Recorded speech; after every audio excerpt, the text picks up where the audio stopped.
என்னை கர்த்தர் ஏற்கனவே தெரிந்தெடுத்தார். உண்மை. ஏன் தெரிந்தெடுத்தார்? என்ன லவ் பண்ணிட்டார் ஏற்கனவே.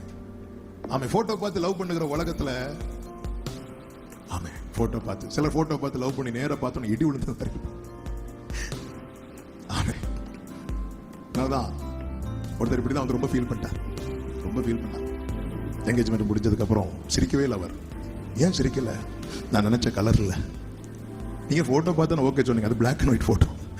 அதுல கலர், அதுல மொத்தமே 2 கலர் தான் உண்டு. ஆமே, ஆண்டவர் பாருங்க, நம்ம கருவாய் தோன்றும் முன்னமே அநாதி ஸ்நேகம். அநாதி ஸ்நேகம். இந்த அன்பை வந்து வர்ணிக்கவே முடியாது. வேற எதை வேணாலும் பேசி ஒரு ஃபுல் ஸ்டாப் வைக்க முடியும். ஆண்டவருடைய அன்பு வந்து வர்ணிக்கவே முடியாது.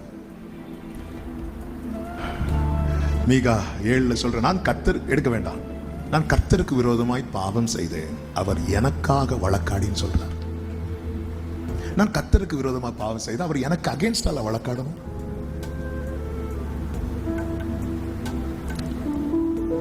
இவரை தான் இவர் மிஸ் பண்ணவே கூடாது. இவர் மிஸ் பண்ணிட்டோம்னு வைங்களேன், நம்ம லைஃப் இழந்துட்டோம்னு அர்த்தம். இதுல என்ன தமிழ்ல இருக்கு? கர்த்தருடைய வருகையை எதிர்பார்த்து வருகிறேன் என்று சொன்னவர் இன்னும் தாமதம் செய்யும். இந்தந்த ஆசையெல்லாம்